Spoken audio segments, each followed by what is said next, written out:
Selamat pagi anak-anak sekalian, apa kabarmu hari ini? Miss berharap kamu dalam keadaan sehat dan tetap semangat dalam pembelajaran online-nya. Nah, sekarang kita masuk ke tema 5, subtema 3, pembelajaran 1, 2, dan 3, pengaruh perubahan cuaca terhadap kehidupan manusia. Sebelum kita mulai materi pelajaran kita untuk hari ini, kamu berdoa dulu ya. Nah, kalau sudah berdoa, mari kita mulai materi pelajaran kita untuk hari ini. Pengaruh perubahan cuaca terhadap kehidupan manusia. Perubahan cuaca tak dapat dihindari karena hal ini adalah peristiwa alam. Tindakan yang dapat dilakukan manusia adalah menghadapi perubahan cuaca. Banyak cara yang dapat dilakukan untuk menghadapi perubahan cuaca. Misalnya, menyediakan payung sebelum hujan, menyiapkan kipas angin ketika cuaca panas, dan sebagainya. Peta pemikiran dari teks tentang pengaruh cuaca terhadap kehidupan manusia. Informasi dari teks dapat disajikan dengan menggunakan peta pikiran. Peta pikiran adalah jaring-jaring peta yang berisi informasi yang ada di dalam teks atau dalam bentuk surat. Kita juga dapat menggali informasi dengan membuat daftar pertanyaan berdasarkan dengan teks informasi yang kita baca.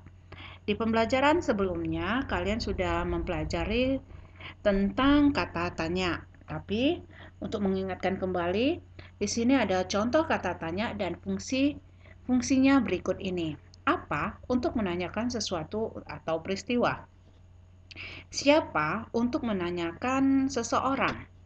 Kapan untuk menanyakan waktu? Di mana untuk menanyakan tempat? Mengapa untuk menanyakan alasan atau sebab akibat? Boleh ya. Dan bagaimana untuk menanyakan cara? Dayu mendapat surat dari Komang. Komang adalah sepupu Dayu di Bali. Bacalah teks surat untuk Dayu. Bacalah dengan nyaring dan intonasi yang tepat. Denpasar 2 Agustus 2017 untuk sepupuku Dayu. Halo Dayu, bagaimana kabarmu dan keluargamu di sana? Semoga semua dalam keadaan sehat. Aku bersama teman-teman ikut membantu korban Gunung Agung, khususnya warga di sekitar yang mulai mengungsi. Keadaan Gunung Agung di Bali mulai waspada. Para pengungsi membutuhkan banyak bantuan. Mereka membutuhkan pakaian dan makanan.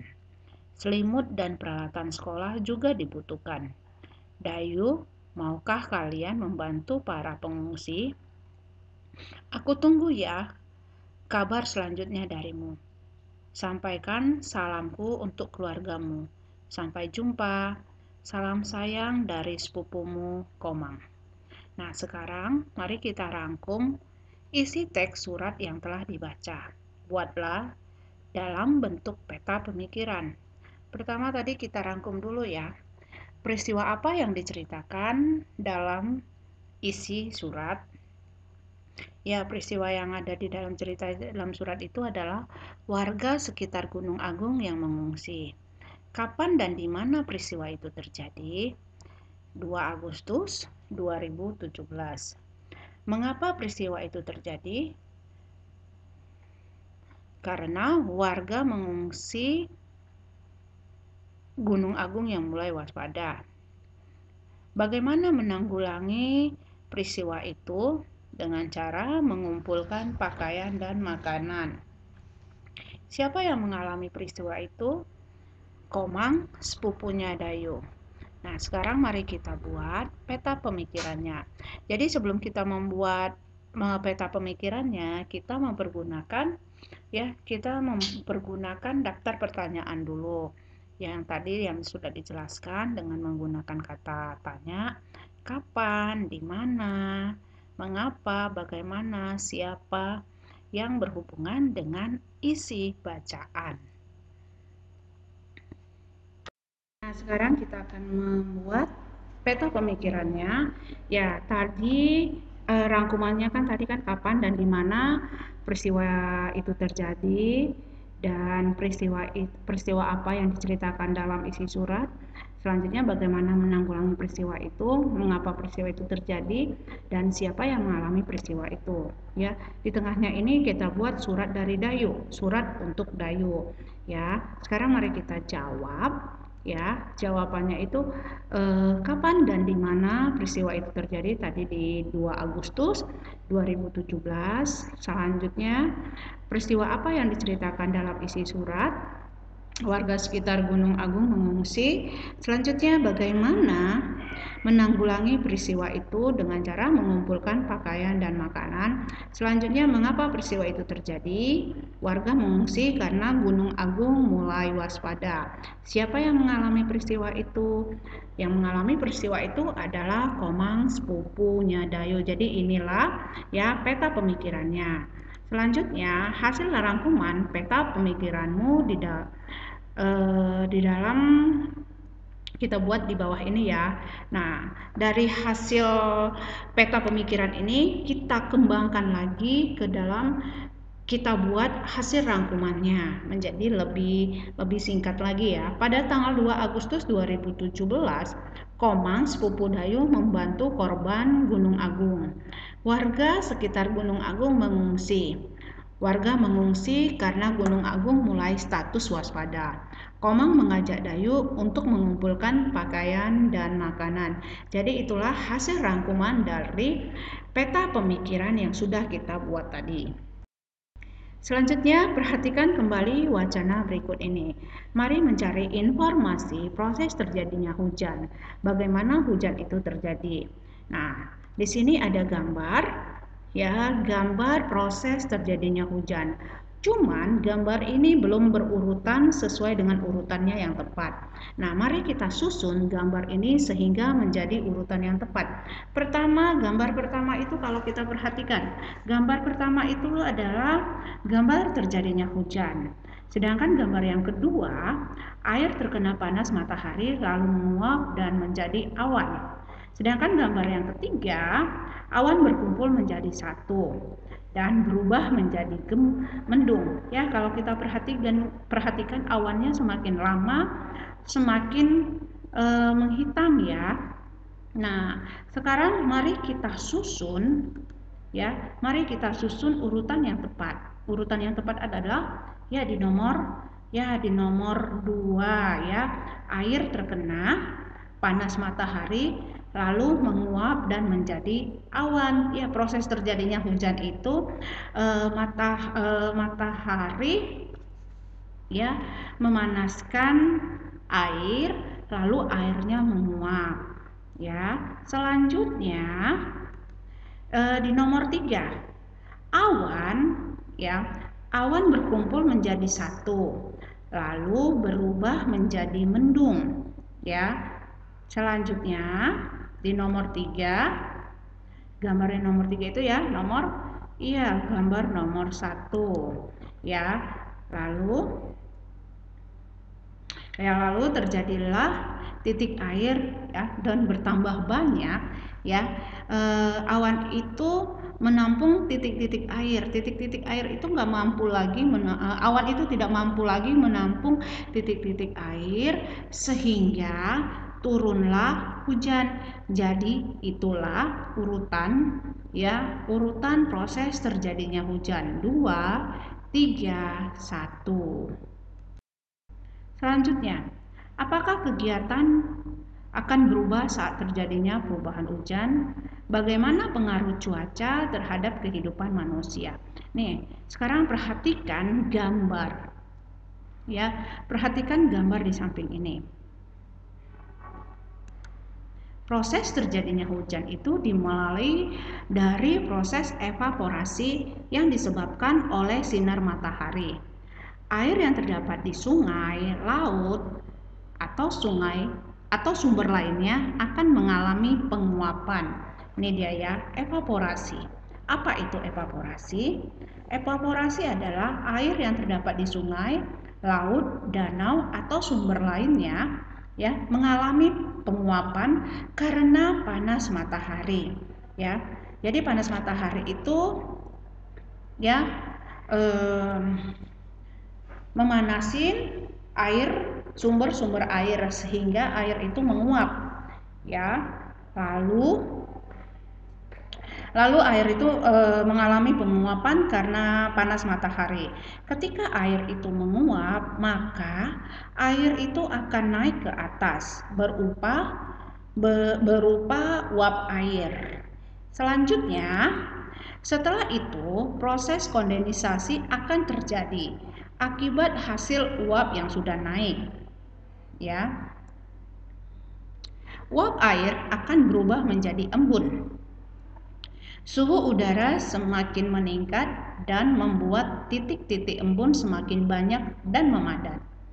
Awan akan terbentuk dan angin akan membawa awan berisi butiran air menuju lokasi yang suhunya lebih rendah. Selanjutnya, awan-awan tersebut akan berkumpul menjadi awan besar yang berwarna kelabu. Awan itu akan berubah menjadi titik-titik hujan ke bumi. Lalu air hujan akan mengalir ke sungai, danau, dan sebagainya. Jadi ini adalah proses terjadinya hujan. Jadi begitu saja terus mengalami yang namanya siklus air. Jadi air itu tidak akan pernah habis karena adanya proses terjadinya hujan atau karena ada siklus air. Nah, selanjutnya setelah mendapatkan informasi tentang terjadinya hujan, mari kita tulis kembali informasi tersebut dengan singkat. Ya, proses matahari membuat air laut, danau menguap. Uap air terkumpul di udara dalam bentuk awan. Awan yang terbentuk semakin besar. Lalu butiran-butiran air akan jatuh. Terjadilah hujan. Selanjutnya, sikap bersatu dalam keberagaman. Indonesia adalah negara yang kaya akan keberagaman mulai dari suku, ras, agama, tari, dan lain sebagainya. Bagaimana cara kita menghargai keberagaman suku? Ya, 1. Dengan cara melestarikan tradisi. 2. Tidak menghina suku lain. Nah, sekarang di sini ada contoh beberapa suku yang ada di Indonesia. Ini hanya beberapa suku saja ya. Suku di Indonesia itu banyak sekali, hampir 1000 lebih ya. Jadi ini hanya beberapa saja yang kasih contoh, yaitu suku Jawa dari Jawa Timur ya. Ini gambar pakaian adatnya. Selanjutnya suku Madura dari Pulau Madura, suku Asmat dari Papua. Selanjutnya suku Betawi dari Jakarta, suku Bali dari Bali, dan suku Batak dari Sumatera Utara. Selanjutnya, Indonesia juga kaya sekali berbagai tanaman yang tumbuh subur yang berasal dari berbagai daerah. Sekarang mari kita tulis dalam bentuk kolom seperti berikut ini. Nah, di sini ada tanaman yang berasal dari daerah-daerah di Indonesia. Misalnya, asal daerahnya itu dari Papua. Tanaman yang tumbuh subur di Papua itu adalah pohon sagu. Selanjutnya asal daerahnya itu dari Sumatera Barat. Tanaman yang tumbuh subur itu adalah tanaman padi. Ya, sebenarnya sih di mana saja sih ada ya tanaman padi, tapi yang lebih tumbuh suburnya itu di Sumatera Barat ya. Di Jawa Barat, tanaman yang tumbuh subur itu tanaman tebu. Selanjutnya, asal daerahnya itu Jawa Tengah. Di tanaman yang tumbuh subur itu tanaman jati. Sementara asal daerahnya itu Bali, tanaman yang tumbuh subur itu tanaman kecemcem. Selanjutnya, asal daerah itu Sumatera Selatan, tanaman yang tumbuh subur itu tanaman duku ya, atau buah duku ya. Selanjutnya asal daerahnya itu Nusa Tenggara Timur. Tanaman yang tumbuh subur di situ adalah tanaman gaharu. Asal daerah itu Maluku. Tanaman yang tumbuh subur itu tanaman cengkeh. Selanjutnya nomor 9, asal daerah itu adalah Kalimantan Timur. Tanaman yang tumbuh di situ yang subur adalah tanaman ulim. Sedangkan yang nomor 10 asal daerah itu dari Kalimantan Barat. Tanaman yang tumbuh subur itu adalah tanaman rotan. Jadi ini hanya sebagian saja ya yang berasal dari daerah yang ada di Indonesia. Nah, sekarang kamu boleh kerjakan buku cetak jumlahan pecahan berpenyebut sama. Tulislah pernyataan matematika pada soal berikut ini. Ibu membawa satu loyang kecil kue bolu. Kue bolu dipotong menjadi 4 bagian. Di dalam bus, Dayu makan 1 potong kue. Ayah pun makan 1 potong kue. Berapa bagian kue yang telah dimakan Dayu dan ayah? Nah, tadi kan ibu memotong kue menjadi 4 bagian. Berarti penyebutnya itu ada 4 ya. Penyebutnya itu 4. Sedangkan Dayu makan 1 potong kue dari 4 bagian potongan kue, berarti 1/4. Sedangkan ayah juga memakan 1 potong kue dari 4 bagian kue yang dipotong ibu, berarti ya 1/4. Yang ditanya berapa bagian kue yang telah dimakan Dayu dan ayah, berarti kita apakan? Kita jumlahkan. Jadi 1/4 ditambah 1/4 sama dengan 2/4 ya. Jadi karena sama-sama penyebutnya ya, hasilnya tetap sama ya, tetap 4. Yang kita hitung adalah pembilangnya. Pembilang pecahan pertama ditambah dengan pembilang pecahan kedua, yaitu 1 ditambah 1 sama dengan 2. Jadi 2/4 kue yang dimakan oleh Dayu dan ayah. Selanjutnya, soal yang kedua. Ayah membeli roti manis 1 balok atau 1 blok ya. Roti dipotong menjadi 8 bagian. Ibu makan 1 potong. Ayah makan 2 potong. Berapa bagian roti yang dimakan ayah dan ibu? Ibu memakan 1 potong bagian dari 8 bagian roti yang dipotong ayah tadi ya. Nah, berarti 1/8. Sedangkan ayah memakan 2 potong roti dari 8 bagian, berarti 2/8. Yang ditanya berapa bagian roti yang dimakan ayah dan ibu, berarti tetap ya, masih kita jumlahkan. 1/8 ditambah 2/8 sama dengan 3/8 ya. Ingat ya, karena sama-sama penyebutnya, maka hasilnya tetap sama penyebutnya, yaitu 8. Yang kita jumlahkan adalah pembilang yang pecahan pertama dengan pembilang pecahan yang kedua. Jadi, dapat kita simpulkan, jika penyebutnya sama, maka hasil bagian penyebutnya adalah tetap ya. Selanjutnya hanya tinggal menjumlahkan pembilangnya saja. Sekarang kerjakan dari buku cetak halaman 113 sampai 114. Selanjutnya membuat dekoratif. Beberapa macam motif dekoratif ya, antara lain motif relis. Apa itu motif relis? Motif relis adalah motif yang dibuat berdasarkan bentuk-bentuk nyata yang ada di alam sekitar kita. Misalnya bentuk tumbuh-tumbuhan, bentuk hewan, atau binatang.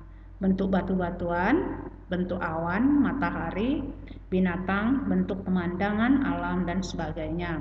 Itu adalah motif relis. Selanjutnya yang kedua yaitu motif geometris. Motif geometris itu adalah motif yang mempunyai bentuk teratur dan dapat diukur menggunakan alat ukur. Contohnya itu bentuk segitiga, lingkaran, kerucut, segi empat, dan silinder. Motif geometris ini adalah motif yang tertua dalam ragam hias karena sudah dikenal sejak zaman prasejarah.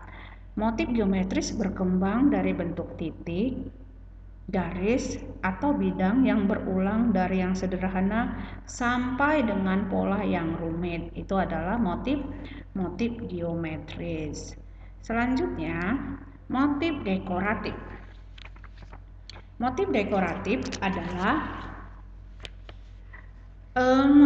menggambar dengan tujuan mengolah suatu permukaan benda menjadi lebih indah, ya. Sedangkan motif abstrak,